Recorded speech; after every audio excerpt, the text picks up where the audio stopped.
So Friday is my day off, and typically I observe it by going for a hike with my wife, among other activities. And this past Friday, I proposed that we should go climb Pilot Rock, which is that little volcanic cone that sits up on the top of the ridge just east of Siskiyou Pass. And we had done it before, maybe 20, 25 years ago. With my in-laws, who were about our age now then, and my wife's stepbrother and his wife. And I don't really remember a whole lot about it, but I know we got up there and had a little picnic at the top and enjoyed the spectacular view and got back down again, safe and sound. So I thought to myself, how hard can this be? Well, it was harder than I remembered. Harder for me and a lot harder for my wife. And there's one spot in particular, a little ways up from the base of the rock, where you have to climb up this pitch that's, I don't know, maybe about 12 feet high, and sort of like a little chimney in the rock, and there's not a lot of handholds or footholds, and there's a little bit of an overhang there at the top. And my wife Meg had been leading the climb up to that point, and she started up that spot and decided she couldn't do it. And I said, okay, fine, come back down, and how about if I go up first, and then you can watch me and see how I do it, and then if you still don't want to do it, then I'll climb back down and we'll, go back to the car, because it's already been a lovely hike and quite strenuous, and we'll call it a day. So that's what I did, and it was actually pretty hard to get up that little stretch of the rock, and I really had to rely on my upper body strength to get me up over that last little bit. And when I was up there, I looked back down and said, well, what do you think, honey? She said, I don't think so.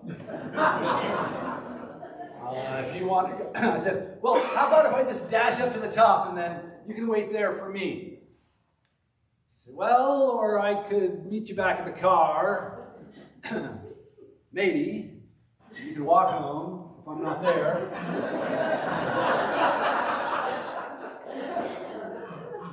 But just at that moment, we heard voices from above.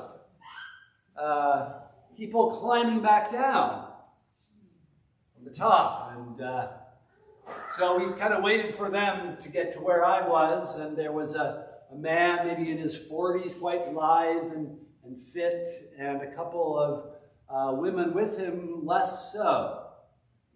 And I kind of stood aside as they climbed down that part of the rock, and he got down no problem, and then the first of the women kind of figured out how she could sort of perch her rear end on a little sort of shelf of the rock and kind of brace against the other side of her feet and reach down. Anyway, she got down pretty quickly, but then the second woman really kind of had a struggle, but eventually managed it.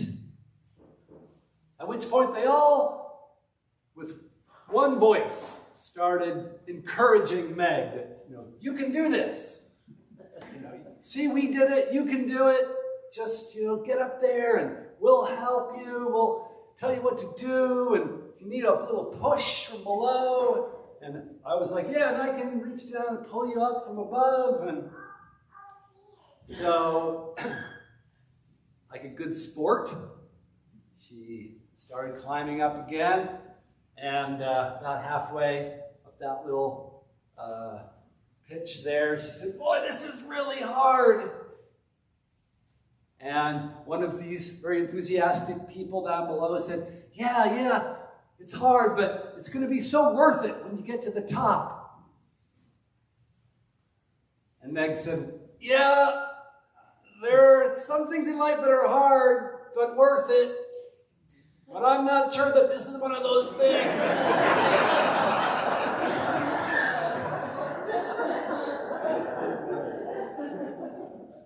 Well, she did make it. And we got up to the top and enjoyed the view and made it back down. And although she's not here this morning, it's not because she's in the hospital.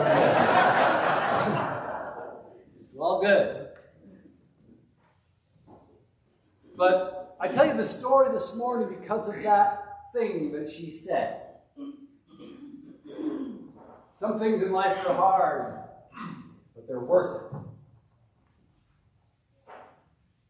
And that is where we find Jesus today in this gospel reading from Mark. He has completed his tour of the villages around the Lake of Galilee. He's been back to his hometown where they rejected him. And he's kind of widened his circle and gone over to Tyre and Sidon and to the other side of the lake, to the Decapolis and the regions over there. And now he's up the very far northern end of where there are Jewish communities, in the villages around Caesarea Philippi, up near Mount Hermon and what is now Lebanon. There's really nowhere else to go in his mission to gather the lost sheep of the house of Israel. Nowhere else really to go except to Jerusalem. And you don't have to take it as historically accurate that he knew, and predicted with precision exactly what was going to happen to him there at the hands of the chief priests, the scribes, and the elders. Believe that he had a pretty good idea.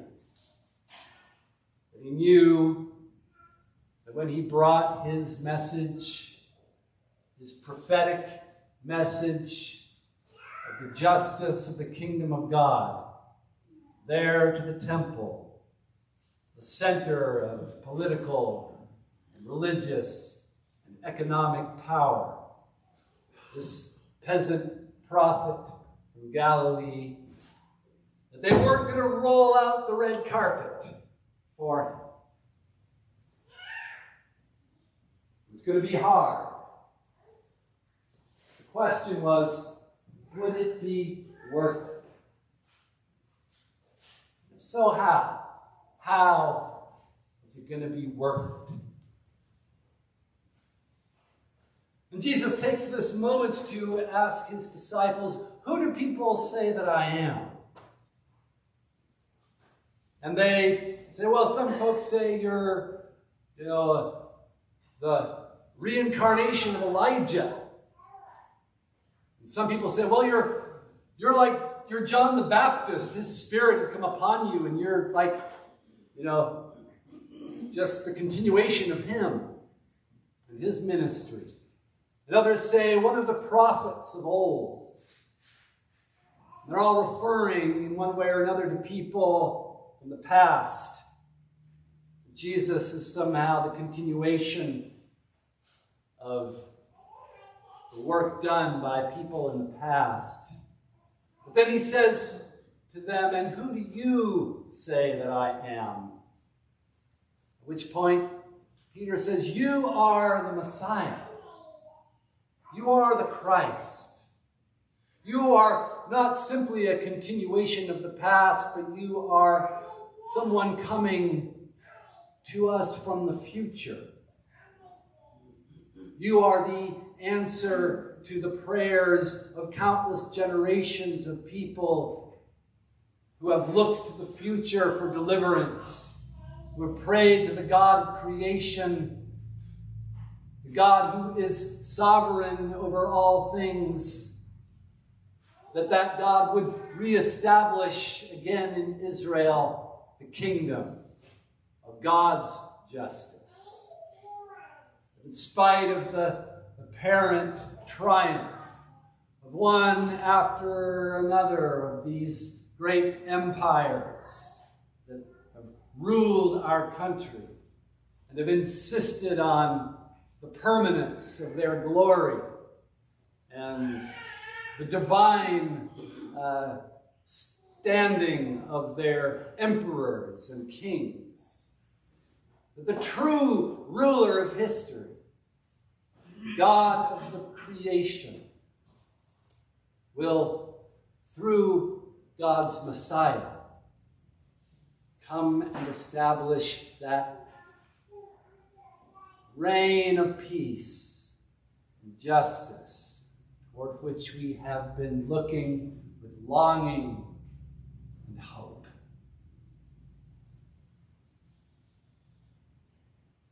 And then Jesus says, so don't tell anybody. Because it really doesn't matter to him so much who we say he is. What matters is that we think not as people think, but as God thinks. And that we follow him.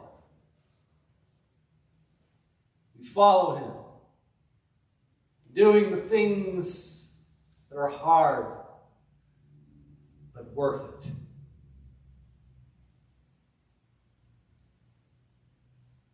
Last week, the human rights organization Global Witness published their annual report called Missing Voices, in which they document all the people who have been killed in the last year for speaking up and taking a stand in defense of the earth. Indigenous people, Afro-descendant people taking a stand against timber interests, and mining interests, and oil and gas interests, and agribusiness interests in defense of their forests, their rivers, their traditions, and their communities who have died as a result by violence. 196 people around the globe who gave their lives in defense of God's creation, hoping for a future to pass on to their descendants of a livable and a healthy world. Greatest number again this year in the country of Colombia, followed by Brazil, the Philippines, Mexico, and Honduras, tied with 18 apiece. Various other countries, 10 in Nicaragua, 1 in the United States. He was shot 57 times by the Georgia State Police in January of 2023, sitting cross-legged on the floor of their tent with their arms in the air at a protest trying to stop the cutting down of a forest in Atlanta or the construction of a new urban warfare training center that the Atlanta police wants to build. People who stood up, although it was hard, though it involved danger and risk, because they felt they didn't have a choice, because they hoped it would be worth it. Jesus went around in the villages of Galilee preaching the nearness of the kingdom of God, And he likened it to ordinary things that ordinary people of the land experienced every day. The kingdom of God is like a person who went out to sow some seed and scattered some seed on the ground. The birds came and ate some of that seed. Some of that seed fell on hard and rocky soil. When it sprouted, the sun came out and scorched it, and it withered. Some of that seed fell among thorns, and it grew up, and the thorns grew up around it and choked it. It never bore a harvest. Some of that seed fell on good soil, and it bore 30, 60, 100-fold. But Jesus' imagination, the kingdom of God, is not just this kind of homespun wisdom of a folk tradition. It's also an understanding, you might say an apocalyptic understanding, about who really rules the world. About the vanity and impermanence of all those great empires that rise and fall. With all their violence and all their lies and all their excuses for dividing and oppressing and denigrating other human beings. He understood that in the end, there is only one God, the God who created all things. And that God keeps working. It was working through him. And if he had to go to Jerusalem and die there on a cross, that it would be worth it. That the Creator God would find a way to turn that symbol, the cross, that symbol of terror, and violence and cruelty and death, into a symbol of the tree of life, unquenchable life that keeps springing forth out of the graves of the slain, out of the tears of the grieving, out of the wails of the despairing and the hopeless. That cross will become a symbol of God's victory, the victory of life, the victory of Jesus, the victory of truth, the victory of love.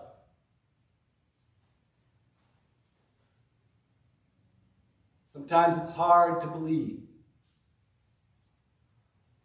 It's even harder to act on faith in that transformation. But is it worth it?